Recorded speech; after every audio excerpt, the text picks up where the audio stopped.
All right, you grasshoppers, as promised, we've got 3 of the 4. Oh, here comes Dave Maloney on right now. Where is he? Where's Dave? Where's Dave? There he is. Oh, is that good? Gresh is standing on his head on my screen. Is that we're live, Dave? We're live? Yeah. Okay. How are you, dude? How are you, Gresh? Excellent. Good. Doing well. You were combing your hair like Tommy. Yeah, exactly. So, I'm just so everybody knows, we obviously have tight schedules right now. We were able to jam this into our busy schedules. So how's everybody doing? Tom, I thought we all needed to do this in our bedroom. I'm in my bedroom. I thought we're doing a bedroom thing. Yeah, it is. Yeah. You, Dukes. What's new? Does everybody have a pair of pants on? Yeah. Dukes is probably the only guy that uses his bedroom beyond just sleeping. Yeah. Oh, there are other things that can happen there? Yeah. So as the moderator of this event, we're going to try to keep this PG. I did bring out some props, just so you know. Good. Excellent. Dave, how'd you do getting on the computer today? Everything good? Yeah. Lying on the floor here now. He's doing the beach model thing, like he's. Yeah, exactly. I'm doing my best too. Yeah. Yeah, no, I got on. There was only a minimum of 2 or 3 F-bombs. It was all good. Okay, good. That's good. Yeah. Nothing smashed. No. My wife Boy, if you stopped me on medication. Good. You mellowed out. So Gresh and Dave Maloney and myself, we're all in the tri-state area. Dukes, you're down in Florida, correct? I'm in northern part of Florida. Yes, I am, near the beach. Good. We were talking before we went on, and everything's kind of quiet there as far as the virus and everything. Well, we all have an awareness that the virus is around. We don't have a lot of cases here, so people are wearing their masks and they're wearing their gloves. A lot of people cycling, kind of keeping our distance. So we have the awareness, but I don't feel a big panic in the air until you go into maybe a grocery store. Then you'll see it a little more. Other than that, I think everyone here is generally happy because it's a retired community. There's not a lot of stress here normally. So that's why I like living here, and it's close to New York. So I'm near Jacksonville, which is Ponte Vedra Beach, by a golf community. So I'm very happy. It's more than anything else. I know a lot of people are having their struggles with this because of especially small businesses. But for me, it's been a nice break because, like Dave, we've done so much travel in the last 15 years. Planes, airports, hotels, that it's kind of nice for me to get a break. So I've done my best to embrace it instead of stress over it. And I haven't taken up any other hobby. The only thing, you tend to find out stuff about yourself, I think, when things like this happen. And for me, what I figured out is that I don't have a drinking problem. Like, it's like, I really don't, because I realize now that I'm a social drinker. Right. Because I've had no desire to drink at all, which is, I guess it's a good thing because a lot of people are taking up drinking or drinking more. But for me, like, I have beer in the refrigerator and I look at it and I have no desire to drink. So I guess that's a good thing. My liver's happy. Although the other day I tested it. I had a friend come over and I thought. You tested your liver? I had a friend come over and I figured we're going to watch a movie. And so I figured, well, an opportunity to have a couple beers because that's my drink of choice. So I had a couple beers, well, maybe 6. But I realized that I really didn't enjoy it because I was drinking at home. I don't normally drink at home. So I'm just kind of sharing this with you, which I'm kind of pleased with. I don't miss drinking. I'm okay with it. But I do look forward to going out. I don't know if you guys probably know this about myself. I do like to go out and socialize a little bit. I only drink. Really? I drink when my friend Jack Daniels comes over. Yeah. And so that's the one thing that I miss is going out on a Friday night, Saturday night, socializing a little bit, listening to some music, live music. And so that's what I miss the most. Other than that, I'm adjusting. Good. Well, I think it's telling when we listen to Duke, right? The last time Tommy Gresh and I got together. It was at the town recycling center. Remember, guys? We met at the dump. Oh yeah. Remember that? Yes, that's great. And the last couple of times I ran into Tommy too was at like Costco. Oh my God, what happened?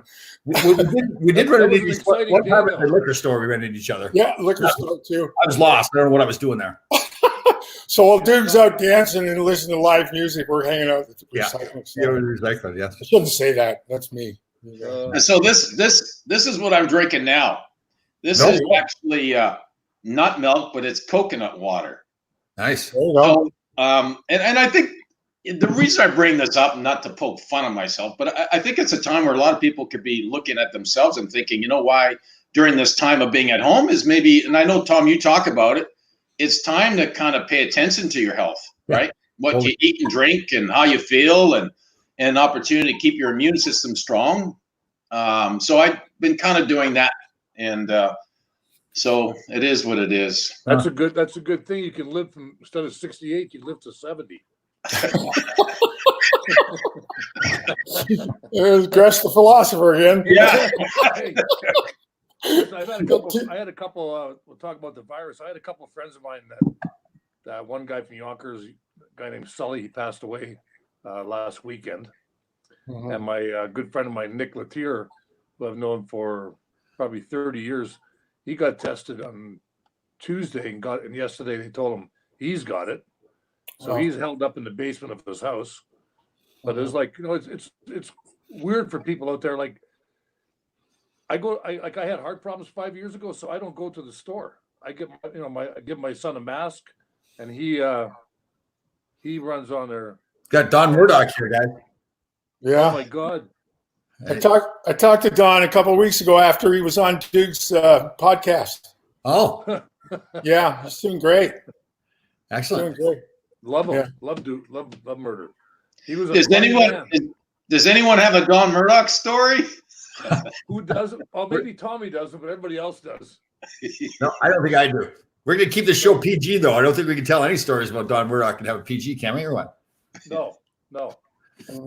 He's a great player, though, too. He had a fantastic career. Yeah, he's doing well now, though, right, Duke? I mean, he sounds great. He sounded great. I had a great chat with him. We had a lot of laughs. It was good stuff. Really good. Yeah. Well, I guess going back to my conversation before about drinking, I guess Donnie decided about 9-10 years ago to not drink anymore. So he's not drinking, and he's sounding really good, clear-headed in that piece with, I'd asked him about his career, and he was, you always have certain regrets about certain things you've done, as I have, but he's at peace with his career. I think he's happy to have played in the NHL, played for the Rangers, and I know him and we could probably write a book for every month that we were in New York. We had so much fun. I mean, we had fun Maybe on every the ice. week. Of course, we experienced the '79 playoff series together as we all did, and so he's just grateful for what he had and what he has now. So it's good to hear he's doing well. Dave, what year did you come to the Rangers? What's that? What year did you come to the Rangers? 74, same as Gresh. Gresh, so Yeah. Duke, what was your Yeah. first year? Gresh, I ended up staying in Providence. Gresh was there for a cup of coffee, and then he was gone. Was it 7 or 8 games? He was. Yeah, I think I played 7 games. We were 7 roommates. games. Yeah, we were Couldn't roommates. get Dave out of bed though in the morning. Oh, really? No, Yeah, you got to go practice. yeah, John Muckler was the coach. yeah. That was Show quite a. up late. We'd show up late to practice, and Muckler would say to me, "You'll never play an NHL game." Yeah, Okay. yeah. He said you'll never play in the AHL is what he meant. Yeah. You were there for 7 games. So Close. Dukes, what was your I went first? down to I went down to Providence about a month and a half ago with my daughter for a volleyball tournament. Stayed right downtown. Don't Mhm. remember it. Don't remember that. Was it Players Corner? The bar was called. Players Corner Pub, yeah, Yeah, right down. yeah. Yeah. Got sick in there one night, and drinking rusty nails. And then Duke came. Duke, what was 77? Your draft year, Duke?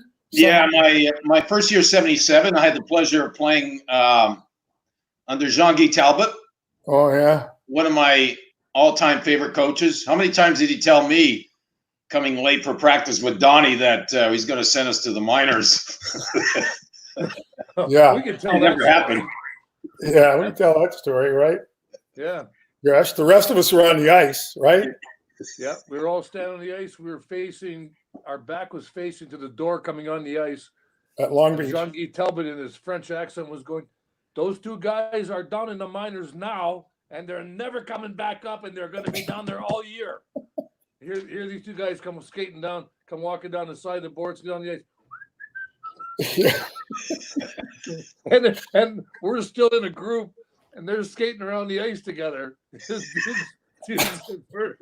And we're all in this group, and he's still saying, those two guys, this is not the way it is. Oh my God. Yeah. Dudes, what was the thought process there showing up late? Just like you want to watch or what? No, my intentions were always to be on time. Right. But No, but I'm not good with keeping time. Let's put it that way. hold on. Hold on. First of all, if practice was at 10 and Dugas got to practice at 9:59, he would beat some guys dressed.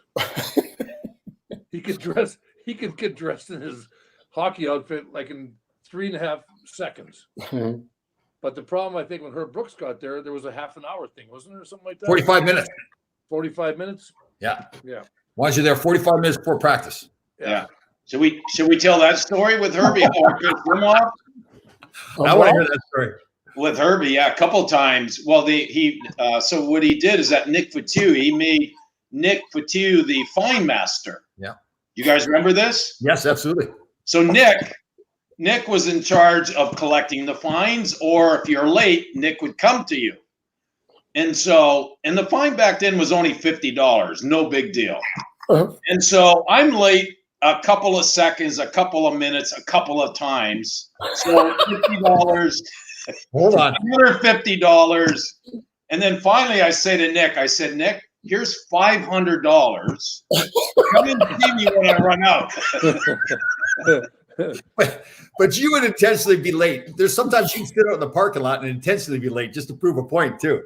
Now, there was also a reason why he was in the parking lot. Oh, it wasn't just be late.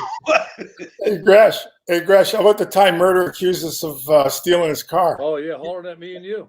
Yeah, you guys stole my car. Stole my You car. guys are a bunch of like whatevers, And this young African-American kid I can't remember what his name was. He was a great kid there, worked at the locker room in Rye. Yeah.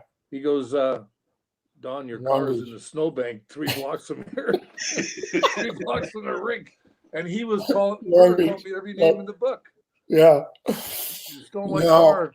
I remember too that time that you came in with Murder, and then we were in the locker room, and then Fergie was talking to us, right? Fergie was laying down the law, and he was yelling at Donnie, and Donnie was just over undoing his skates, whistling away. He was like, Yeah. I think that was the day he lost his car. yeah, he lost his car. Oh my God. Yeah. And the best, because we knew a lot of the police in Long Island, Atlantic Beach, and the stories that we would hear from police. My favorite is that I think it might have been 3, 4 in the morning. If Donnie felt like really tired, he would actually come up to a light, and the light would be red. And Donnie would kind of decide, well, I got probably about 30 seconds here. He would put his foot on the brake and just take a nap and actually fall asleep. Like fall asleep at a light with the light red. And a couple times cop would come and bang on the window and, oh, hi, Donnie.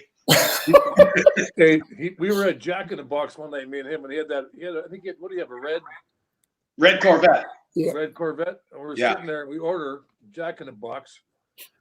And we had came from there was a bar in Inwood, I think it was, called Speaks or something like that. Yeah. And so me and Murder order the food and get up to the window, and the girl's pounding on the window. And I'm like, I hear it, but I'm thinking, well, Murder's going to answer the window, right? Because it's on his side. Next thing I know, somebody's pounding on my side. So I look over, and he goes to me, I put the window down. He goes, put the car in park. Oh my God. Yeah, Oh my God. No. Guys, so what happens like 79? What kind of a season did you guys have in 79 when you had the finals? Did you have a really strong regular season as well? I think that year started out, it was kind of like Anders and Alfie came, and the year before we had Ready. all these young guys. I mean, here's Dave, who became captain that year in 78. But we had all these young guys, and we all got along, and we liked to hang out together. We were like, a lot of us were close. Right. And then guys matured a couple of years, and Dukes was like, that's his third year, I think, or second year. And Dave became captain, the two Swedes came, and everything just kind of fit into place. And I think with Freddie Shiro kind of steering the boat, I like Freddie as a coach. Yeah. Because he was, you play well. If not, you were just in a different time zone with him sometimes. But he was never. I just think that we had a good young team and a lot of spirit, and then we had like Mike McEwen was a way better player than people gave him credit for. Sure. We were And young. don't forget they brought Bobby Sheehan in. Yeah, well, Yeah. that was after we got beat by the Flyers in the first game in the second round, right? Yeah, they brought Bobby. Sheehan was in the minors, Second killing round. it, and they brought him up, and it just added that little extra speed, Yeah. and he was able to finish, so he was getting points, and so he made a difference. But I think more than anything else, it was, you talk about the character of the team. Freddie allowed us to be us, and because we had enough skill, we could perform on the ice, but off the ice, we were having so much fun that we became so close that we competed for each other. We played hard for each other, and it showed up on the ice. And with Freddie, he kept things simple as far as systems go. He kept it fairly simple. He made some changes. I remember making some changes in the playoffs where he allowed us to be more in attack form, especially when teams would set up behind their net. I can remember this, just kind of not allowing teams to come out of their own zone. I think that was the one thing he changed. Other than that, I think it was just a momentum. We started winning, and we just became a band of brothers that played hard for each other. Yeah, we were all about this. There was a big group that were all about the same age, right? It was Mario, Marois, and Lucien, Duke, Dave Farish. Omar Farish. There were a number of guys, and you're right. And even the older guys, you think the older guys, right? And I don't know how old Walter was. He's 28 or 29, 30 maybe. And I think JD was a pretty important guy in a lot of ways, and let alone he stopped the puck in the playoffs. But he was so I just think it was a really good mix. And it's easy to say that now with the success we had. I remember we started well. We didn't finish great. And then we blitzkrieg LA on the opening night of the playoffs at home. Because in those days, that opening round, right, was 2 out of 3. Yeah. And then we went out there, and Donnie scored in overtime in one game too, and then it just kind of went from there. And the Flyers, and I remember the Flyers. I've often told the story. When we used to play the Flyers, they used to chase Duke around, try and beat the snot out of him. And Duke could handle himself. Like, don't get me wrong, right? Yeah. So they'd get so frustrated, and they'd take a bunch of penalties, and they didn't get very good goaltending. And we ended up, so I have to say it was great for us. I'm not sure so it was so good for Duke, but thank God Duke was there because they were chasing the rest of us around. Yeah, we hammered them that series. I think it was like 28-8 in goals for. Yeah, and they had they had 100 points or something in the regular season. They were a good team. I mean, they scared. They just physically intimidated everyone. But in the playoffs, nobody plays scared in the playoffs. Yeah. So. Dave, what I say about that is that it brought the best out of me, because if you're not ready for the game, if you're not playing on your toes and going 100 miles an hour, they're going to catch you and they're going to get you. So for me, of course, you have a certain amount of fear in you, but either you had a man up or you're going to get beat. And for me, it brought the best out of me. And so not only the players did not like me, I mean, the fans hated me. The fans, my goodness. I couldn't even stay in warm-up. I couldn't get near the boards. I had to stay away. And it was vicious. When I think about what I went through, I'm like, oh, my God, that was a good test of ball. No, Right. yeah, you manned up. I remember speaking of this in that season too. Remember Dean Talifas? Yes. Dean was one of the first born agains, right? Christian athletes, and he used to have a chapel service before games.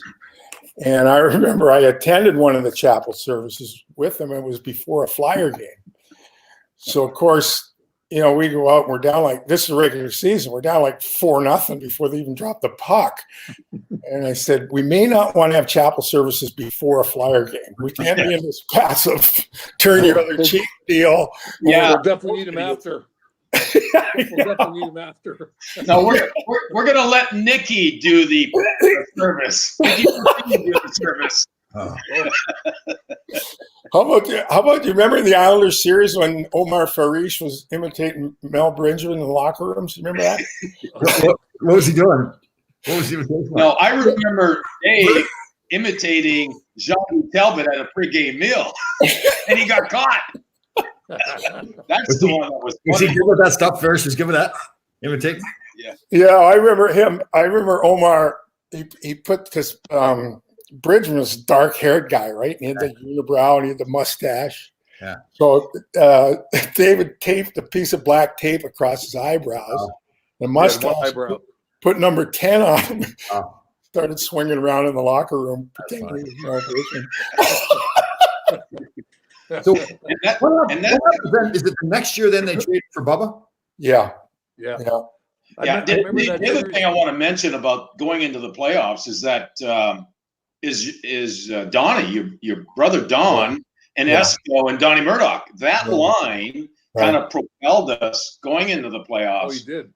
Yeah, That and line came together with like 20 or 25 games to go in the year, I think, or half the year or whatever. Yeah, it was right. Don got called up right after. Remember, we had the break. Gresh, were you on that Canada Yeah. roster, weren't Yeah, you? that Against challenge. Russia. I was a spectator. Yeah, Spectator. So they can't Challenge play Cup. that 6-0 game on me. yeah, or the NHL. You played the Russian, or was it the Red Yeah. Army team? Red the Army, Russian. yeah, the Russian national team or whatever. But Yeah. Donnie got called up right around that time. There was like 25 or 30 games. Yeah. They put Yeah. him with Phil, and I'm going, how's that all going to work? And then they put Donnie on the other side. So Right. the two Dons, and you had that old geezer Espo, and no oxygen on the ice with that nose of his. Anyway, they clicked. Yeah, He just Donnie was in the corner kicking the puck around. He never had on his. I don't think. I played with him 10 years. I never saw him touch the puck with his stick. in the corner. He'd kick it over there. He was like a soccer player. Mhm. But anyway, talking about Espo, there was an old joke that I heard about Espo one time. It was, what would you rather have, $1 million or Phil's nose full of nickels?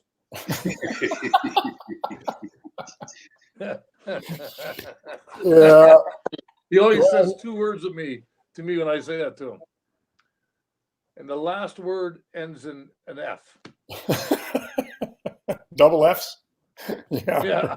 Yeah. Yeah. So I remember at the end of the day thinking that we'd get another chance at it, right? Like we were all young. I remember coming back from Montreal after we lost in Game 5. Yeah.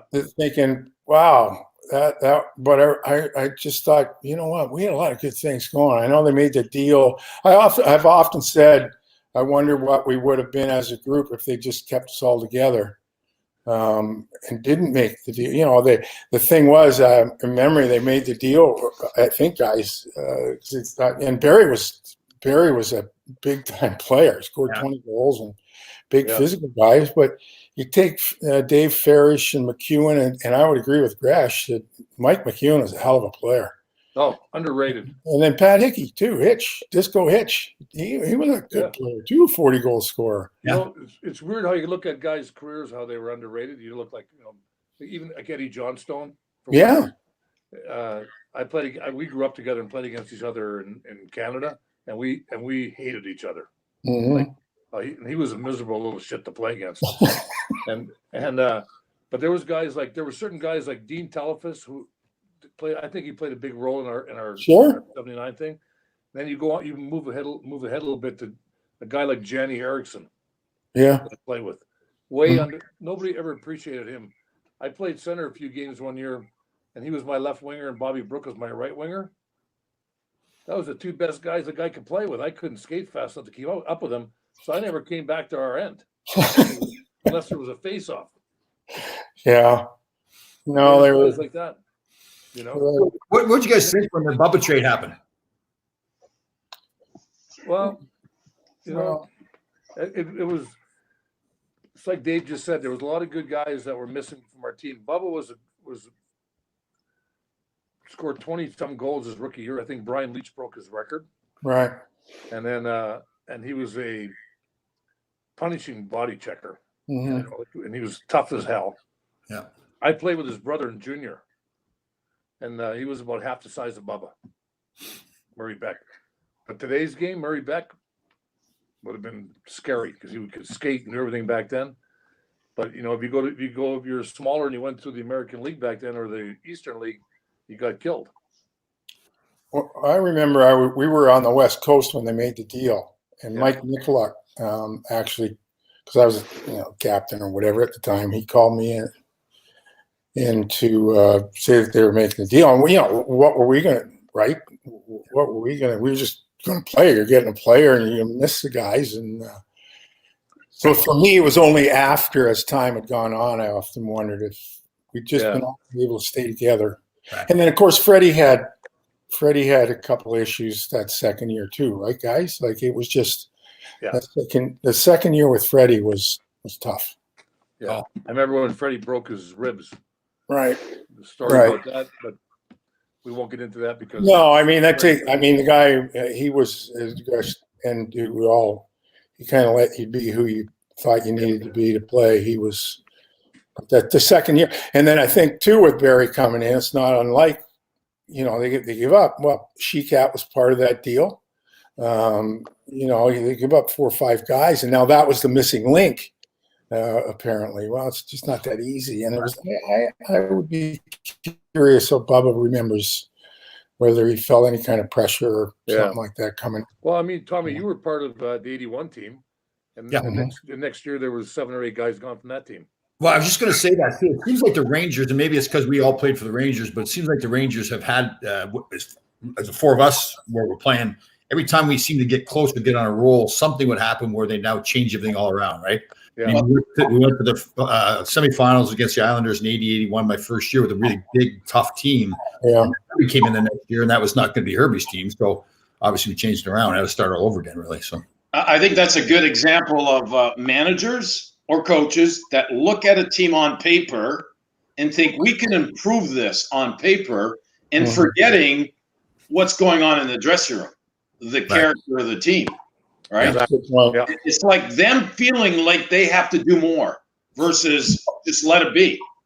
Yeah. Just let it go, let it be. Maybe you add 1 player, but don't mess with the chemistry of a team. Yeah, you look at the Islanders in their role. They Look didn't. at the Islanders in '79. We beat them. The next year they changed 2 players for 1 player. Right. They got Goring and they got rid of Billy Harris and Dave Lewis. I think it was. Yeah. That's one of the guys they changed really. All right. Kenny Morrow came in. Before we leave the 70s, so I guess we have to. A lot of fans are asking us to touch on Studio 54 before we leave the 70s. Any fond memories of Studio 54? Well, you know what? Because you say that, I'm gonna. Oh, he came prepared. He's got props. Yeah. Wow. So Andy Warhol. Yeah, so that's Andy Warhol, and of course, when you say Studio 54, that's where I met Andy Warhol.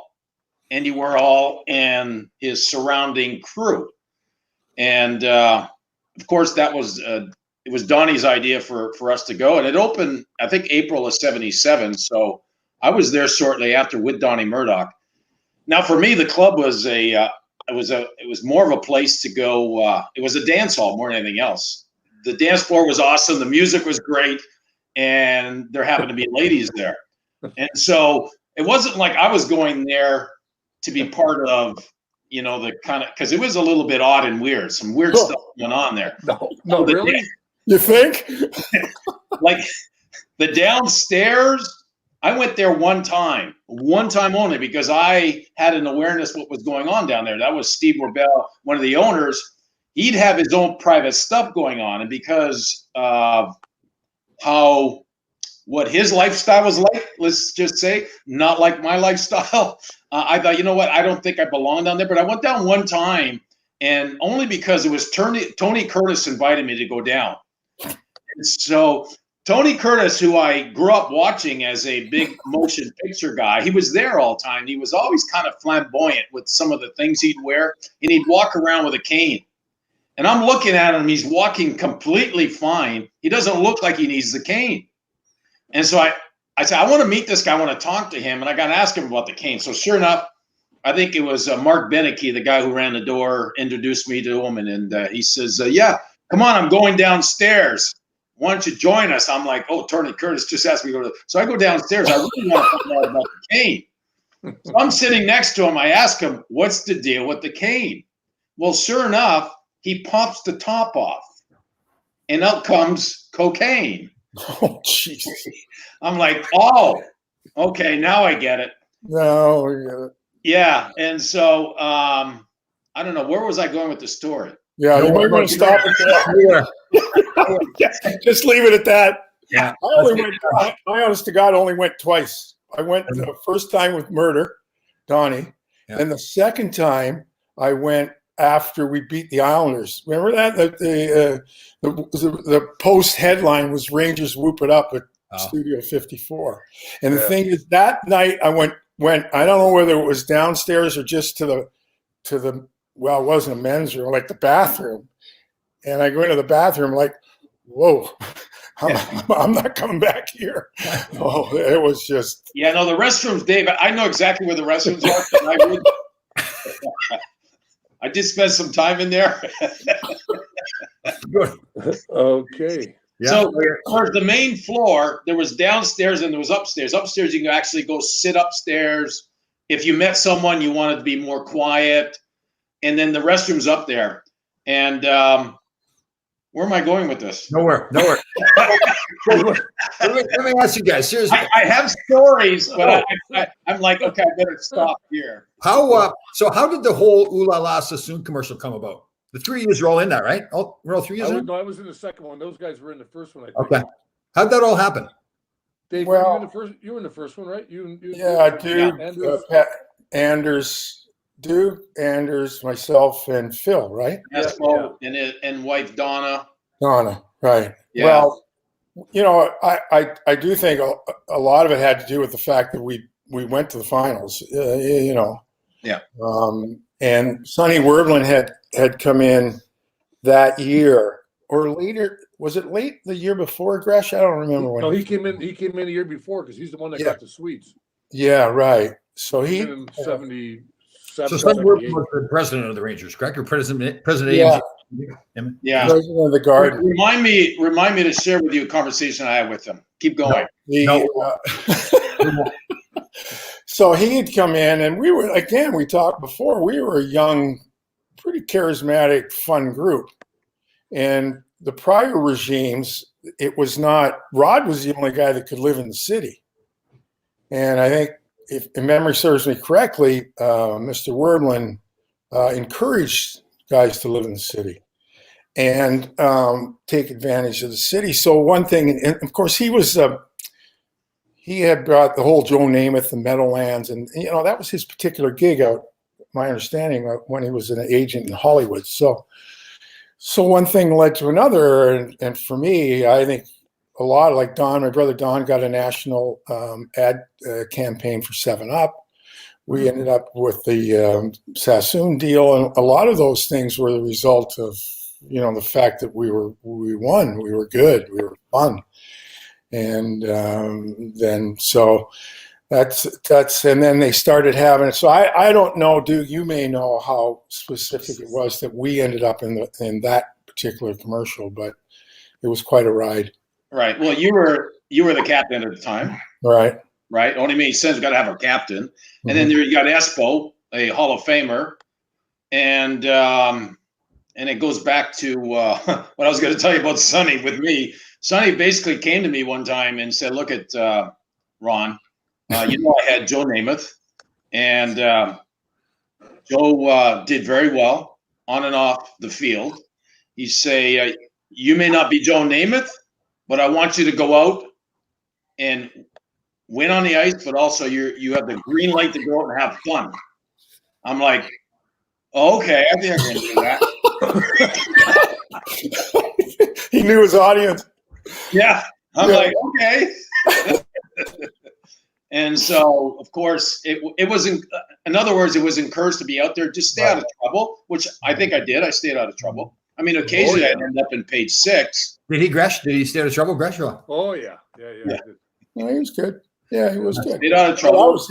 that was the thing, to stay out of page, you're in page 6, just make sure it's a good story, right? All I know is I lived across the street from Dukes, and he must have been at home at all the time, because I never seen him walking outside his apartment. So he must have been inside all the time. Yeah, it's always home. He was quarantining back then. And all I know is McEnroe lived around the corner from us, and there was a lot of people. We were up in the Yorkville, right, Ronnie? Yorkville? Yeah, 86 in York, right? Yeah, 87.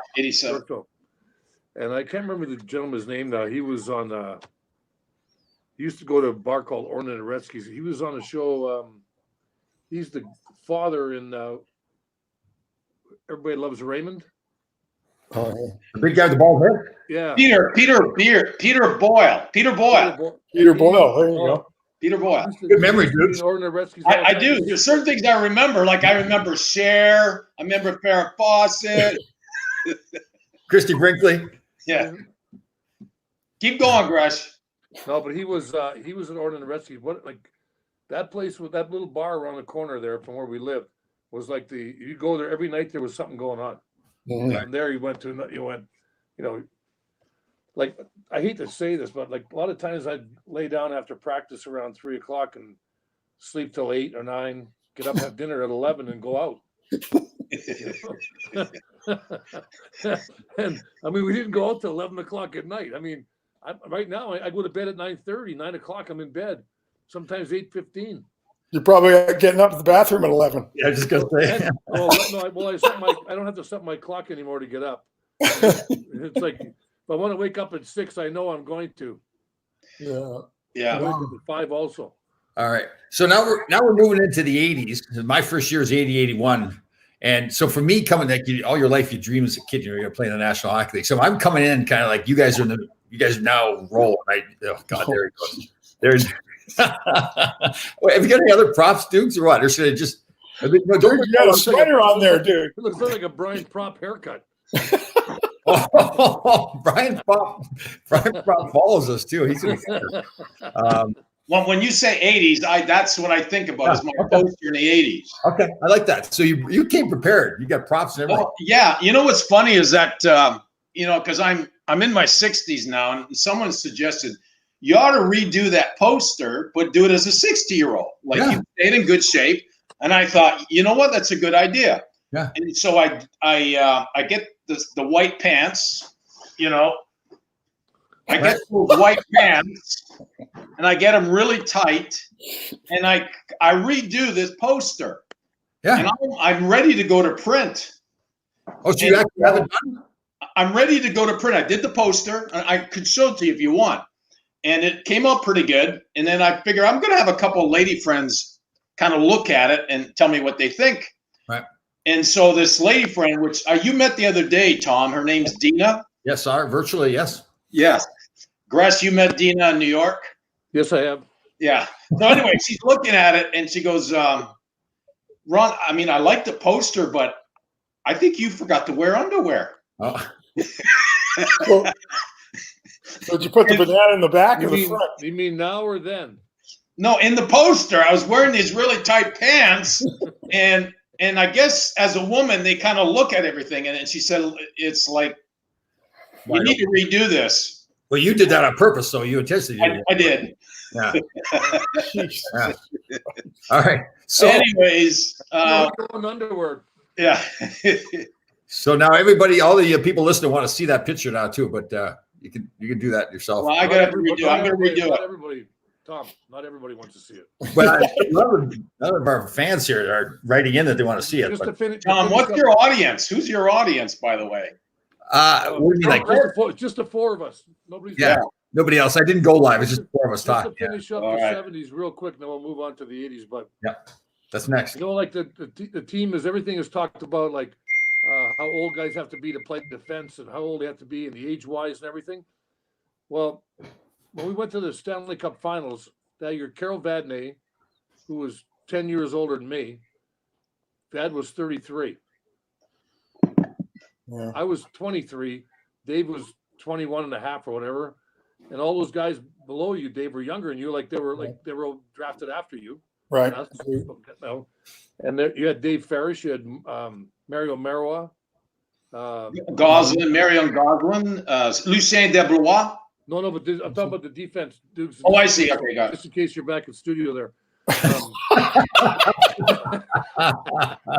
But they had all those guys. We were all young. I was the second oldest defenseman. Right. 23. But all the guys that Yeah. played all filled a role. Dave Ferris was a great hitter. Mario was a lot tougher than people gave him credit for. Yeah, totally. Mike McEwen was quick as hell. You had good speed. Me and Vad kind of didn't have any speed, but we were there. But it was just the way the guys played. You're small, but you were slow. Gress, You're small, but you were slow. what's your point? No, I'm just finishing up the team that year for that team. Okay. Analyzing. They don't have to be 30 years old to be a defenseman to make the Stanley Cup Finals. We had a young team, and we had a lot of piss and vinegar in our team. That was good. Plus All right, we had so Nick- I come in plus we had now. Nick Patillo. So I come in 81 now. You guys are like rock stars, right? So like I'm coming in, and here comes Ron Duguay into the locker room. Maybe he'll talk to me, kind of thing. All right, it's a real thrill. I told a story before too, and Dukes loves it. But all the other guys like Gresh and Carol Vadnais and Dave were all giving me like words of advice. Steve Vickers, Will Kachuk, all give me like all these little pearls of wisdom. And Dukes, he was kind of like a great teammate, but really didn't talk that much in the locker room. Like you talk more now, Dukes, than you ever talked when you played. I didn't know he could talk back then. Right. I don't know what happened to me. Yeah. Now he doesn't shut up. Yeah. So one night we're on a bus, and I'm sitting beside Duke or behind Dukes, and he leans back to me like he's going to give me these words of advice, and I'm like, oh, this is a major moment in my life. Right? Mr. Ron Duguay is going to give me some advice. And he leans back to me and he goes, Tom, sleep's overrated. You only need 2 hours of sleep every night. Thank you, Ron. That was Great. I never get words came out of his mouth because everybody else is telling you like that. Tell me you got to use this kind of stick and everything. And Dukes with the 2 hours of sleep every night. That was. I think that was a Donnie Murdoch one. I think Donnie Murdoch started that thing, Power Nap. Power now. Yeah, totally. Yeah, that was Don. So there's a lot going on. My first year, Freddie Sherwood gets fired about halfway through the year, right? Was it about halfway through the year? Yeah. Craig. Yeah, right. And Phil retired. And didn't everybody get fired too? Like the general manager and Craig took over everything? Craig Patrick? Mike Micluck took Right. over. Mickey Keating. They all got fired. Yeah. They all got fired, right? When they fired Freddie, didn't the whole lot of them? Yeah. No, Micluck was still there, wasn't he? No, I thought Craig Patrick came in and took the whole thing over. Craig Oh, Patrick I took all over, and then Phil became and then Walter got hurt. Right. They became kind of assistant coaches. Right. And being on and the ice Phil- with Walter, you only had one good eye, so you could skate. You could skate in his blind side. You could never tell if you were going fast and slow. He was great. Hey, Wally, okay, he goes good. And that was the year Phil retired, right? Phil retired. Phil retired in January. Yeah, Right. and Walter got hurt right after that. Right. So we have kind of we were barely squeaking in the playoffs too, didn't we? Yeah, we were like that. That was the year we beat St. Louis and That was And the we lost LA brawl. That was yeah, the LA. We opened against LA and then beat St. Louis and then lost to the Islanders, right? Yeah. Yeah, that LA bro, we were tough. That team was tough. Yeah. Every time you talk to Hey, a major, you got hurt, didn't you? Yeah, hurt my knee. hmm Hurt your knee. I remember that. Yeah. it's funny. Every time you talk to Ranger fans, though, they always talk about that playoff brawl against LA. What do you got there, Dukes? Feel like we're on Let's Make a Deal. What is that? That's the Hockey Sock Rock. Oh, this song. That's right, too. Oh. Yeah. Yeah. That was Well, I bring it up because Dave is in there. yeah. Dave, you still have it? No, I don't. Actually, I do have. Remember, we got the whatever platinum thing for 100,000 copies or something sold. Yeah, platinum Yeah. record. I've got that the 45 somewhere on the plaque somewhere. Nice. Yeah. But the story, my understanding of the story behind that was that it was Alan Thicke, who was good friends with Phil, right? Alan Thicke had a juvenile diabetic kid, and this was raising money for juvenile diabetes. Dave, do we know if it's his son Robin who's the? I don't. We don't. Okay. No, and so we were going to be out. We went out to LA to do a song. We were on the Dinah Shore show, right? Remember that? We go out, and then in the same time, we're doing this record for. So anyway, fast forward, record comes out, and we end up getting the thing for 100,000 copies. And I don't know someone who would have told me this, but so Alan Thicke's good friend was Gordon Lightfoot, who's a Canadian guy, big hockey fan. Yeah. And apparently he bought 95,000 copies of the record. There were 5,000 only sold, but it was good. It was fun. That trip was fun. Whew. That trip out to the West Coast. So a lot of fans want you to sing it, Dave. Like, Yeah. talk rock. Well, the Dave, end result was basically Is there Phil. like a mute button on here?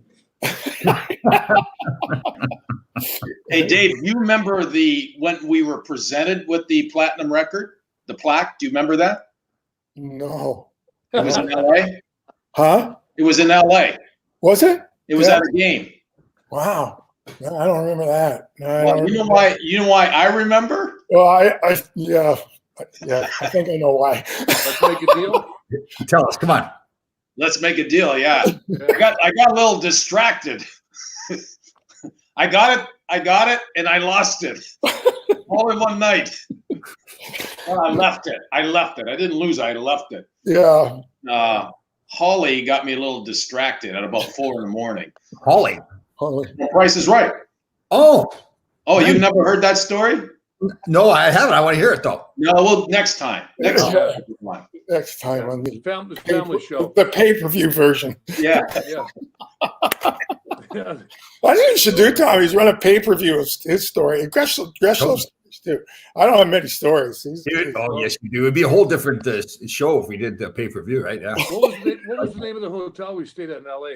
Marriott? Marriott. Marriott, Airport Marriott. Yeah. Yeah. remember I one occasionally time- go back there in the coffee shop to see if I can find my platinum record.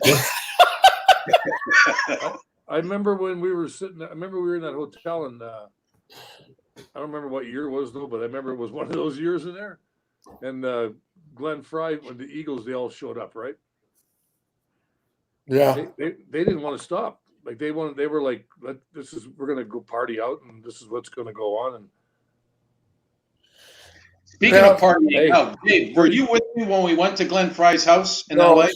it was you and Donnie. That's a good story, right? Did you go? No, Me? it was just Donnie. Yeah, Pat Hickey was there also. Who?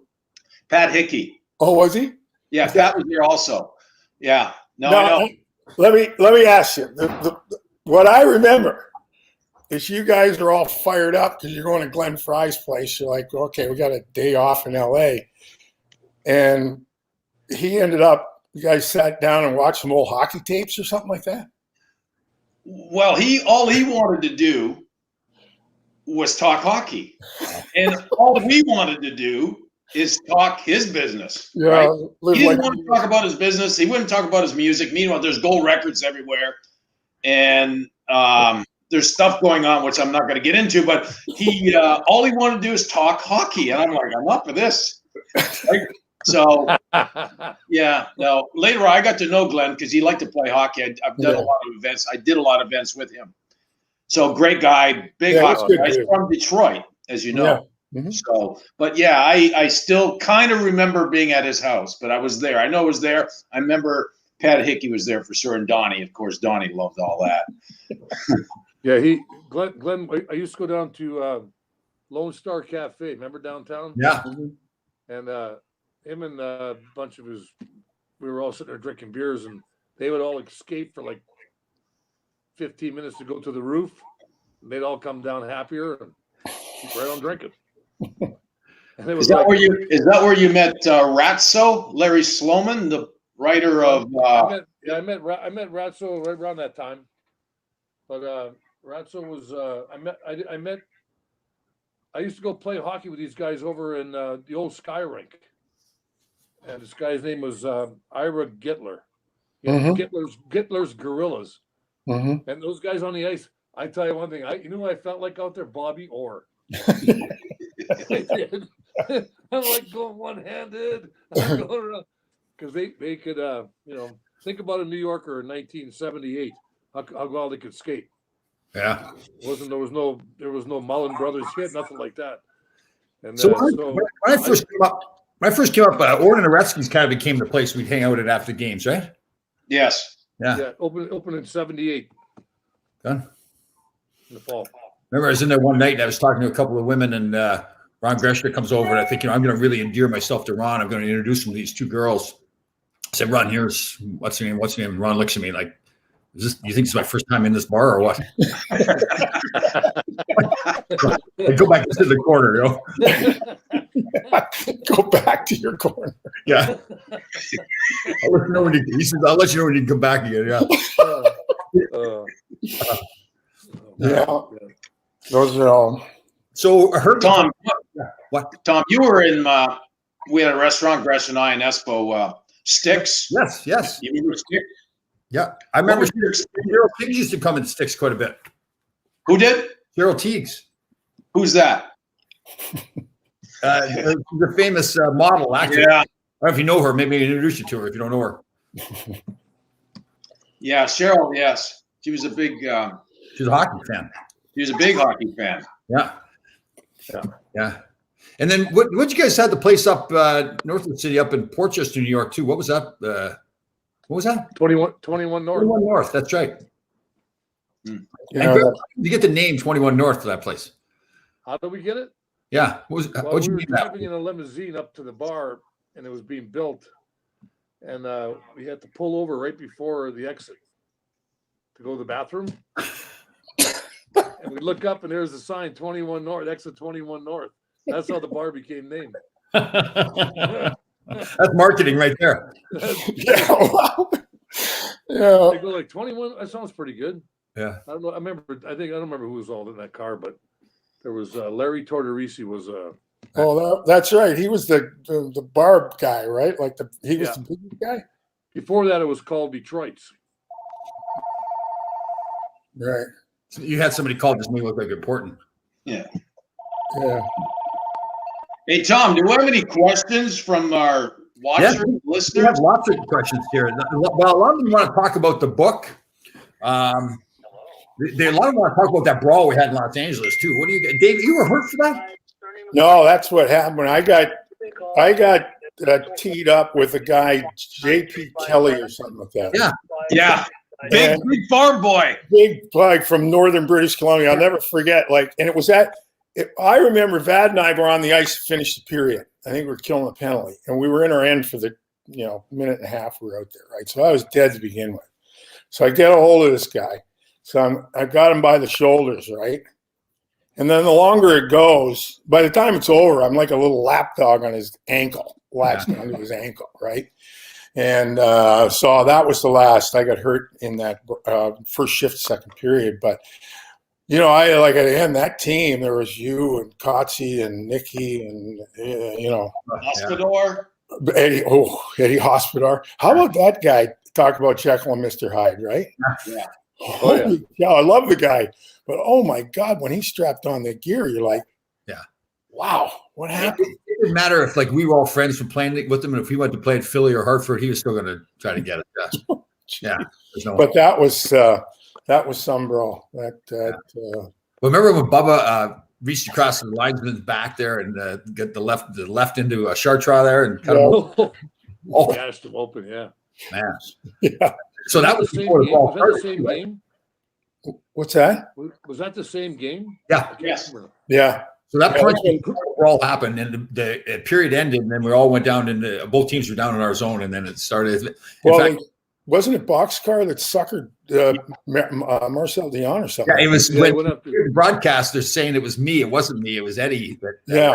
We went right after him. Yeah. It wasn't a sucker punch because Marcel Yeah. was paired up with him and he's chirping at Eddie. Yep. Oh, see, Eddie's a little goofy, right?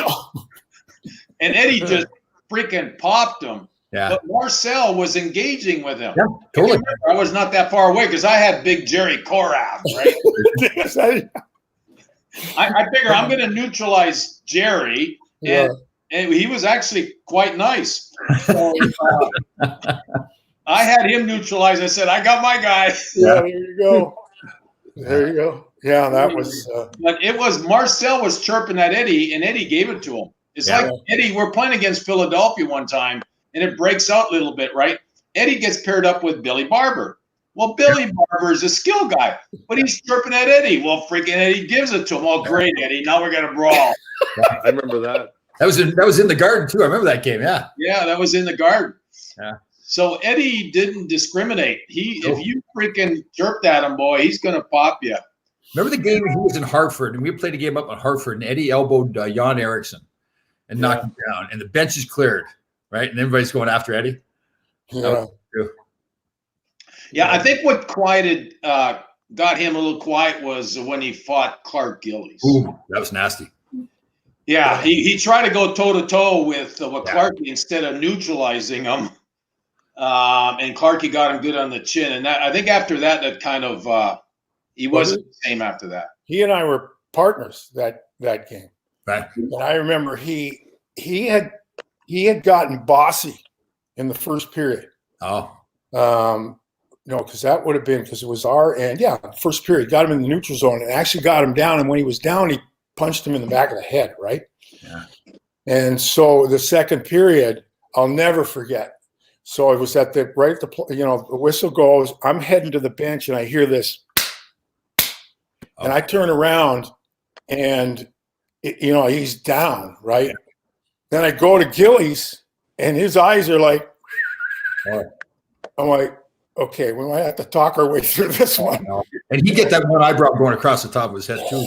Man, like But Eddie, that was a devastating set of Did he break circumstances. the bone above Bridge, yeah, right here, and cheekbone, and teeth were hanging down. well, Gresh, you played junior against Gillies, right? Played for Flynn Flon? Regina Pat. Fine. They won But the- I see with him though, like that's what I respect about the Islanders. That if you wanted to get after it, they'd get after it. Yeah. If you wanted to play, they'd play, right? And Yeah. they prefer to play. They played hard. They played tough. Yeah. But if you wanted to get after it, they had some boys that could do that. And Boxcar paid a big price for sure. Yeah, didn't we always say, let's not wake up Clarkie? Yeah. Didn't you fight him, dudes? One time, one of our viewers says that you fought him. Diane Eck is saying that you fought him. Yeah, I fought him. I Yeah. fought him. I hung on. I knew with him, I said, if you're going to fight a guy like that, you better not fight him from a distance. You better fight him close. Yeah. So I got in tight on him. It just kind of, I can't remember what I did. He was probably defending one of his guys. And anyways, I fought him, wrestled him. And often with me, my fights it wasn't like I'm going to go toe to toe and try to really hurt you. I'm just going to stand up to you and break even. Then I'm good. Right. Right. So, because I knew there was going to be life after hockey. And I didn't want to leave the game with my nose over here. So I would fight guys just to neutralize them. So. All right. So what? And then so Herbie Brook comes in the year after we go to the semifinals against the Islanders. Herbie comes in and changed everything around, right? I mean, like it went from a tough team to like Pav came in and Robbie McClanahan and a whole bunch of skaters.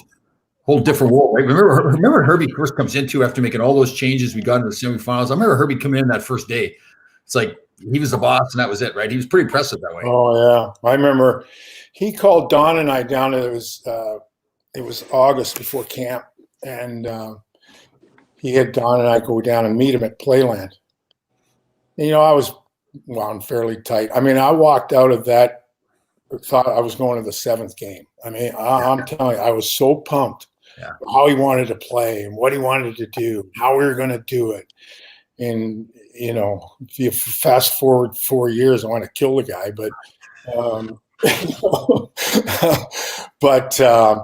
and then we had training camp in Europe. Do you remember that? Yeah. In Europe. And we won that little round robin thing. We played the 2 Swedish teams in Washington. Bobby Hull was my roommate.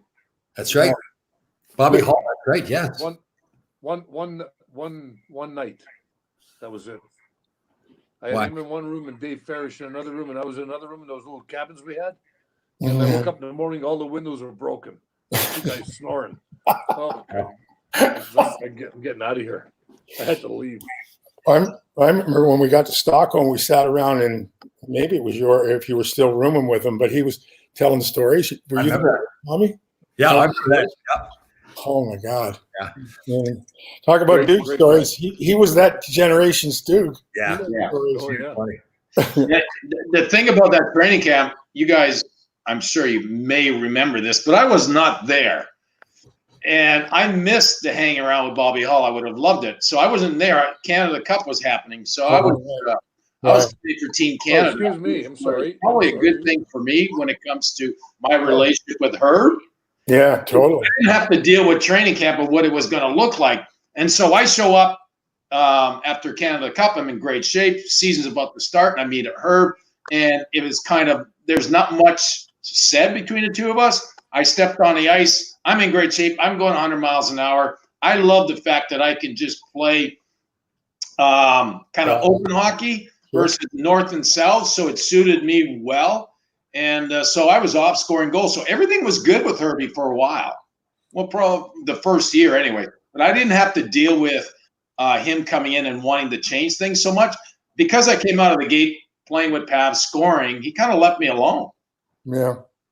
I remember that first training camp. So my rookie year was the year before that. So going back during the summer, I thought I was Mr. Big Shot. I put on like about 20 pounds of fat. And I come into training camp with Herbie, and it's like I gave Herbie exactly what he needed, like somebody to make an example of, right? So we did all our evaluations over here in New York, flew over to Finland. We go on the ice as soon as we get there and have, decent practice, whatever. And then he keeps me on the ice for about 30 minutes after, all by myself, skating me. And I remember like whining, like, oh, poor Tommy, like getting picked on. And he took me into one of those cabins and just ripped into me about my conditioning and everything. And so it was time to get in shape pretty quick there, Herbie. Yeah. I gave him exactly what he wanted, somebody to make an example of. Yeah, remember the Herbies? We had to hit that red line. See, I was a little bit like you, Duke. I like to skate and stuff, and so I really liked his system. And then when we all got in pretty good shape, we were pretty good at it. Yeah. And it was a little tougher for the older guys, right? And it was a new look. But the only thing that worried me about that whole system was practice when you had to keep your head up for Nick Fatiou.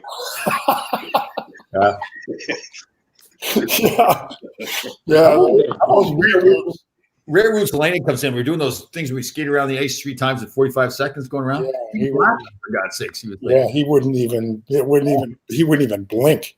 Yeah. Oh. Yeah. So and then when did you get traded? You got traded to Buffalo when? December of '84. Yeah. And Duke, when did you get traded? I was 83 to Detroit. Summer of 83. Yeah, it was an off season when Duke got traded. And Gresh, nobody wanted you, right? So you didn't get traded? What can I say? Gresh kept getting hurt at trade deadline. Was it February? Oh, right back. Yeah. That's weird. Ron Gresh, think about it, got traded back then. I'd have won anyway. 16 years you played for the Rangers? Yeah, I wouldn't. They traded me after 82 or 83. I never would have went. I'd have retired. You would not have. Oh yeah. Why would you retire? Because I didn't want to. I really didn't want to leave New York. I didn't want to go anywhere else. Didn't really care. Had a lot of friends in New York City. Had a few things going, and I wanted to stay. Listen to me. I feel bad for New York right now. All the crap that's going on in there. But they. It was a fun place to live back then. And Dave, I know we've talked about this before. I've always been impressed with like how you prepared for after the game while you were still playing. You started working for investment house, didn't you? Where were we working? Yeah, and started in the summer of '81, I think. Yeah, I worked. I mean, it was 6 weeks of intern program. After the first summer, it was Bear Stearns, which sadly enough went out of business in 2008. But after the first summer, they indicated that I would always have a job there if it was something that, and that was really in the heyday of, that was really the start of, you can make some pretty good money. And so then when I got traded to Buffalo, and really didn't have an awful lot to do with Buffalo, but I was just, for me, the game wasn't fun anymore. And I wasn't as an involved player, so, that afforded me the opportunity then to make a decision to retire. When I did, I had 2 years left on a contract, and I look back now on I have great memories of the game. I made the decisions I made, but yeah. So I remember when I turned pro when I was 18 or whatever, I had an accountant sit with me and suggest that life was going to go on after hockey, and you should think about that. Right. And I did, and it worked out for me. So and everybody has their own path where they go, but it worked, so it was good. And Dukes, you were in Detroit. You and I ended up playing together in Los Angeles again too. So how many years you were in Detroit? 3 or 4 years? 3 years. Right. 3 years, and then 3 fairly good years playing with Stevie Yzerman. And then what happens, like a lot of teams, management changes, coaches changes, and then they feel like they need to make player changes. Then I ended off to Pittsburgh for a cup of coffee, and then back to New York when Espo took over, then off to LA. Oh, I didn't realize about the Pittsburgh part. Okay, I forgot about that. Oh, yeah, I was there at the end of one season. They wanted someone to play with Mario, and I think myself and Doug Shedden got traded for each other. And so they wanted a different type of player to play with Mario. And so I went there and ended up well. And then the following year, I think that's when they brought in Warren Young, Adam Oates or something. Warren Young. They wanted him to play with Mario. And then Espo, there was an opportunity for me to go back, and I ended up going back to New York. Gresh, you look like that guy wandering the streets there. You don't know what you're doing. I don't. I have no idea. And so, dude, you got to LA before the Gretzky trade, right? Yeah, just before, the year before, yeah. Yeah.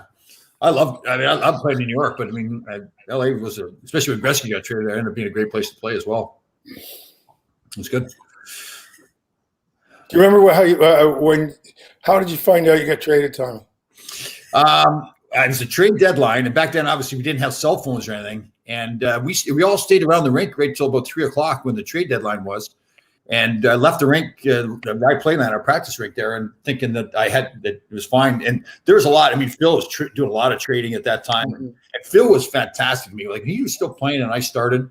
He went out of his way, not just with me, but with everybody. I love Phil for that. I'll never forget how he treated me. But there was a lot. Phil was what they call Trader Phil or whatever, and he was doing a lot of stuff. So I think all of us were pretty up, wondering like who's going to get traded next. So I left the rink, drove home, and we got a call that I've been traded to the Kings. And it's funny, I'll never forget, because your ego kicked in, I guess, in my first year. I wanted to know who I got traded for. Totally. And when they said it was Marcel Dion, I mean, Marcel was a Hall of Fame player, incredible, but he was like, 75 years old at that time. So it was like, oh, God. And I got traded with Bobby Carpenter. And yeah, right. Bobby had this. I remember Bobby had the holdout in Washington there and everything, and so he was a unique guy. But we ended up in LA together. It was blasted, a good time. How about you, Duke? When you got traded to Detroit? What do you remember of that? I wasn't surprised. Mm-hmm. Craig Patrick calls, and for whatever reason, because of the way the season went, and Tommy talked about how he went to training camp that one year, and Herbie got on you. Well, that following year after I scored 40 goals, for whatever reason, I celebrated the whole summer. I went to camp and I was out of shape, and Herbie was able to identify that I was out of shape. Yeah. Well, right out of the gate, I get Nick Fotiu. He sends Nick Fotiu again to come and talk to me.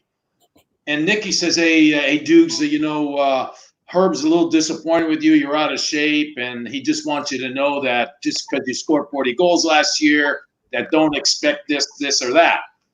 And I'm like, okay. Well, I didn't have a good start because he had me on the third line. And it was like I was on a third line all year. 19 goals, and I can tell that things aren't going right. And so when I got the call that summer, I wasn't surprised. Yeah, right. I felt like Herbie, although we never had an argument, we never disagreed, just that occasionally he'd pull me in and he'd show me on page 6, and I want you more on the sports page, Ron, no more of this page 6 stuff. So he didn't like what I was doing at night. And I felt like I was really getting good shape because I was getting in all this extra cardio work, on the dance floor, Of course you did. Did you explain that to him? Yeah. He wasn't getting it. Yeah. So anyway, I wasn't surprised. But when it was Detroit, I'm like, what, Detroit? Yeah, right. Well, it was one of the worst teams in the NHL at that time. And so I just took it as I'm going to make some changes in my life. I've had a lot of fun in New York. I spent that summer getting into great shape, showed up to training camp in Detroit, flying. Now I'm playing with Stevie Yzerman, Johnny Ogrodnik, and Brad Park is there. And we end up making the playoffs. They hadn't made the playoffs in about, a dozen years. So it was a good year. Once I got out of being disappointed with New York and I got in the right frame of mind, I had to go back to, hey, listen, my job is to be a hockey player. I got to go back to being a hockey player after 6 years of having fun. So it all worked out for me. Mm-hmm. I remember when you got to LA there, you were one of the first guys, like you had your own little water filter thing you carry with you on the bus. And it's like, what has happened to Rod Duguay that I know in New York? Like, where's the beer in the back of the bus? And you're filtering your water, for God's sakes. Yeah. Well, there's some basic things that I could understand. When it comes to being an athlete, you could lose 25% of your energy just from being dehydrated. Right. And I'm thinking 25%, that's a lot. When with my game is energy and speed, right? And if I can maintain that energy and speed just by making sure I have enough water, I think it's a very simple thing. And because when I was doing it, I felt it. So I thought, I'm just going to keep doing this. And everybody made fun of me because I kept carrying water around, but I can go forever in practice. All right. So Herbie gets fired, and what is it? 4 years Herbie got fired, Gresh? Is that what it was? When he came in, what did he come in? 81, right? 81, 82 his first year. He got fired in February of 85. Was it during the season? Yes. Wow, I forgot about that. Yeah, it was. It was after Christmas sometime. Because I remember, so got to the rink, and Craig called me up in his office and told me I got traded to Buffalo. And it probably talked to Craig for about an hour easily. And he was asking me what I thought about Herb. Well, that wasn't the best time to be talking about Herb. From my, but I said, he said, he actually intimated at that time that he's probably going to have to let him go. Oh, because he just felt that he'd lost the room, lost the players, and he had been with Herb. He knew Herb, respected him, but his time had come. So, yeah. So it was February. It was 3 months after I got traded. He got fired. And then Dave, I need to ask you a question. It's because I always felt this back then, and I thought about it later on with Herbie's system of staying in motion. Mm-hmm. Great technique, loved it. It worked. But did you feel like he knew he knew what he wanted, but did you feel like he taught it well in practice? Like he was good at teaching what he wanted to do? Because I just felt like there was confusion there with certain guys, certain players, that I don't know if he knew how to really teach what he was trying to do or wanting to do. Well, I would, Gresh, like from our position, from the defenseman's standpoint, there wasn't, we were creative, but you only have half the ice. I didn't find him to be. He was what I thought. Herb's at the end of the day, Herb could never have coached the Edmonton Oilers. Right. He could never have coached imaginative players. He was he had his way he wanted to play, and he would find players that fit that role. Absolutely. right? So from a teaching standpoint, and there wasn't a lot of conversation. You were shown what to do, and you went and did it. And I think by and large, that's how most coaches were in those days. That If you weren't one of Herbie's guys, you just weren't like, he had certain guys he liked. If you weren't one of his guys, then right. it wasn't going to work, right? Yeah. See, I just don't get why he didn't like me. I scored 40 goals for the freaking guy. I was playing his system. Why didn't he like me, Gresh? Because you read the page 6 all the time. That's why. Maybe that time you got out of the limousine and he was walking his dog. At 5:30 in the morning. No, when he got out of the limo at 9:30 and he's parked to the right side.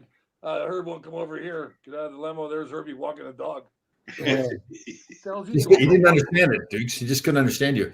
You know what? You know what? I think what threw him over the edge is when Holly would pick me up at the LA airport with a limo. You know, the bus would be there. We'd get off the plane. Guys would get on the bus, and I'd get in the limo with Holly. For whatever reason, that might have rubbed them the wrong way. Yeah, maybe an issue. It might have. Yeah, I think that might have done it. probably didn't help. So then Because we were going to practice. Sater comes in, Gresh. Ted Sater comes in. So one of my all-time favorite stories, like now, like, you know, recently there's been all these coaches fired, you know, all these things they're doing to players and everything. And, you know, Ted Sater was kind of a disciple of Mike Keenan, right? He thinks he's this master scientist. And well, we were playing at the time, Gresh was captain. I think Bob Brook and I were assistant captains. And we played a game the night before Pittsburgh or something and played bad. We were supposed to have the day off. And Ted gets on the bus. He says, okay, day off is canceled tomorrow. Everybody practice. So we go to practice. Everybody's warming up. And he lines the whole team up on the goal line except for the 3 captains. And he says, okay, you guys, nobody hit hard enough last night. 3 captains down and back. Nobody shot the puck enough last night. 3 captains down and back. This went on for half an hour, 45 minutes skating us. No way. Ted's got this opinion that he's going to make all the other guys feel guilty that they're making the 3 captains skate. Well, he obviously didn't understand the guys because they were all down at the end of the rink just dying laughing because Everybody's going like, this is a great practice. Yeah. So these master science, he's gonna make them all feel guilty, right? I remember we had this young guy, I think it was Ramo Helmanen, I think it was. Oh, yeah. Great guy, but barely speaks English that well. He comes to me, Tommy, why only you 3 skate? The whole concept was totally lying. He didn't understand the whole thing at all. I was a little bit with Teddy like you were with Herb, Dave, where it's just started off good with him too, but yeah. Hey, Gresh, your favorite New York Ranger teammate? My favorite? Yeah, your favorite Ranger teammate. All time. Oh. That puts him on the spot. A bunch of you guys. I liked a bunch of you guys, but I didn't dislike anybody. Yeah. Well, a couple guys I didn't, you know. You guys were all gone. Yeah, well, that's what I'm saying. Because I wasn't there through your whole career, I'm just wondering if you had. Well, the favorite guy that I have to say that was on and off the ice. I think Pie Face. Yeah. Yeah, he's classic. Yep. No, just he was like Nick Fotiu. Yep. You turned around and Nicky was behind you somewhere. You turned around. Yeah. You'd be like in a bar. He'd be like, and Nick was great because he'd have 2 beers and it was like drinking a bottle of Jack Daniels. He could not. That's one thing Nick couldn't do. He couldn't drink. No, he could not. Which is probably a good thing, actually. Yeah. Oh, imagine that. Imagine him with alcohol. Yeah. No. Like, how about your? Who's your favorite player? I would have to. I really like Nick because Nick was my roommate for a while, and Nick, you know, a good teammate is a guy that competes on the ice and a guy that knows how to have fun off the ice. So it's a combination of both that has a good sense of humor. And I think Nick is a lot of that. I think he would probably be voted most likable Ranger. I thought you'd say Eddie Mio because he would let you drive his car or the hatchback there while he was hanging his feet out the back door. Oh, down to the city. That was so bad. If Bubba would be driving, I'd be on the passenger, and Eddie'd be in the back. Yeah. He had the hatchback. He'd have feet sticking out the back there. I remember watching him drive away. In his own car. When I used to ride with him, he was like, "Can I hang out with you guys?" Oh God! I would drive. Bubba would sit in the passenger side, and Eddie would be in the back. Oh God, I'll never forget. I swear, we were a whole bunch of us were watching you guys drive away with Eddie's feet sticking out the back door there. In his own car. That's Eddie's car. It's funny. What about yours, Dave? Who's your favorite player? Man, you get your brother on the team. It's hard to. Yeah, Don probably. Yeah. Yeah. Well, Gresh and I started together. Yeah, It was. You know, we didn't play. You know, I mean, Gresh played a lot longer than I did, but we started together, and I think over time, probably Gresh. Probably. We had like a. I remember going to the first training camp. It was in Kitchener. Dave's hometown of Kitchener, Ontario. Mm-hmm. And I remember they had all the defensemen on the ice that day, right? So I get up there and like I just met Dave, so I figured, okay, I'm gonna go to next to Dale Rolfe. We're doing this blue line, red line, back and forth. Well, I get down, I'm at the blue line. You have to go back to the red line. Dale Rolfe's already at the goal line. So I figured, how stupid can I be? Do that twice in a row. I went around the corner, and guess who I got next to? Brad Park. Right up my alley. He was fast, man. He could skate. Hey, that reminds me of our skates with Herbie, because Herbie would have his skates on Monday morning. He felt Monday morning was the best time to have a bag skate because the guys are a little bit tired, and you should have been resting the night before. Although for me, Sunday night we were the best night of Studio 54. So I'd show up to that practice, and when we be doing those skates, I would find Kotze and Gresh and Tommy. I'm skating with you guys. Hey. You know, one of my like obviously, like Gresh said, there's a bunch of guys right that I was favorite, but there's like other guys too that we haven't talked about, like James Patrick and Mike Allison. Oh yeah, guys.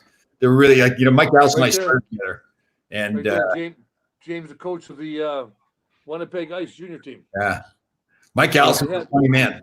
Hey, how about the time when Phil was racing you dudes around the ice? Yeah. Well, he challenged me to a race. He said, "I'll race you for $100." This is my rookie year, and I'm like, "You're gonna race me?" And I've seen you skate, Espo. He goes, "Yeah, I'll race you." And so everyone's there on your mark, get set, go. I'm at the blue line. He hasn't even left yet, right? Espo's going like this. Yeah. And Dukes is, he's gone. And then Dukes is turning back. He's turning back to see. Didn't say he's going to win the race. He said he's going to race you. Dude, give me the 100. Dave and Duke, were you guys around when Glenn Hamlin was with the team? Yeah, Glenn was great. Oh, Glenn was hysterical. Wow. He was funny. Were you there at practice one time when he was irate at Thomas Sandstrom and chased him around the rink? Remember that? So we were playing bad. We had a meeting in the locker room before we went out for practice. And now Thomas, when he first got there, his English wasn't very good. And so we're going to one of those meetings, you go around the room and everybody gives their opinions of what we're doing wrong, what we should do, fix things. And Mike McEwen, Cue Ball had his own way of speaking, right? It was a little different. He get to him, he goes, "I just need to show up the rink and do my job," kind of thing. So Thomas Sandstrom, but when Q said something, it was kind of like, "Nah, that's just Cue Ball, right? Don't worry about it too much." So Thomas Sandstrom. Who are you saying? Q? Are you saying Mike McEwen? Yeah. Did you play with him? Yeah. Yeah. He came back to the Rangers. He came back. Yeah. Right. And then Thomas is sitting right beside him, and so he just doesn't understand much. So he just says, "Oh, I just agree with what Mike said." So Glennie Hanlon, for whatever reason, really wasn't high on Thomas Sandstrom at that time. I don't know. He just didn't like him. And Glennie was like one of those team guys. Like he was a Tiger Williams disciple, right? It's like, it's all about team, sacrifice and everything. So as we're walking out of the locker room to go on the ice, he turns to me and says, "I'm just like," he's steaming. Like he said, "I'm going to kill Sandstrom. I'm going to kill him." So, and Glennie, he can snap, right? Yeah. So and Thomas Sandstrom had this thing where usually back then guys were careful not to shoot the puck too high on goaltenders, especially warming up, right? So Thomas Sandstrom, right, first day in practice, just wires one, goes right by Glennie's ears. And Glennie's out of the rink, chasing him around, like calling him, "You effing Swede," chasing him around with the goalie stick and everything, chasing around him. It was hilarious to watch, but we're dying. But at the same time, we're going to jump in and stop it. So we get it all settled down, and it was Teddy Sater was coaching too, and his wife was Swedish too. So Glennie was all over the Swedish stuff. He had lost his mind, yelling how much he hated the Swedes and everything. So I get back in net. 15 minutes later, Thomas Jansen comes down again, fires another one right at Glennie's head. Glennie's out of the net again, chasing around. I think they finally had to take Glenn off the ice because he lost his mind. He was a good dude. I like Glenn. Yeah. Hey, Tom. Yep. Tom, last question. I got to go. Yep. Last question. Yeah, last one because I got to go. I got a date. I'm going on a bike ride. Last question. So, what's the guy's name? Jesus. We're going on a bike ride. I'm going on a bike ride. I have a date. I'm going That's on a what I said. That's good. Okay. All right. No, I think we're all set for questions, guys. We got to do this again, though. I think the fans really liked it. We'll do it again. I don't know if we can find time on our busy schedules during this quarantine or not, but yeah, we can get it done. Maybe we do it next week at the same time. Yeah. I think the one last thing was the who was it? Steve Richmond. Yes. George McPhee. Oh, that one was singing. Yeah. They got in a fight? Stick swing fight. Oh, Back in those days, I play land. Nobody wore helmets in practice or anything. And those two guys, so Steve Richmond and George McPhee, are really good friends. They just started. Something was going on, and they just got tangled up together, and they just both lost it, and they started like just tomahawking each other, going after each other. So I don't mean it was like this. Yeah. It was like, oh wow. We're trying to jump in and stop them, and we finally did. We got them separated. And I'll never forget the trainer was Bob Miller, was that his name, or Bob Williams? Bob Williams. So we get him into the training room, and they both cut up a little bit. So he's going to sew them up, and he convinces us that he can control these two, and that we can just leave them both of them together. So these guys have just been trying to kill each other with sticks. Like dummies, we leave them in the training room with Bob Williams. There's no sticks around, but they start throwing chairs at each other now in the training room. They're going at it again. So that was a good one. That was funny. Yeah, old-time hockey. Yeah, we can do this again, Tommy. Thanks for coordinating. Dude, good luck in your bike ride. Gresh? Keep the seat on the bike, Dukes. Keep it going. All right, guys. Thanks. Okay, take care.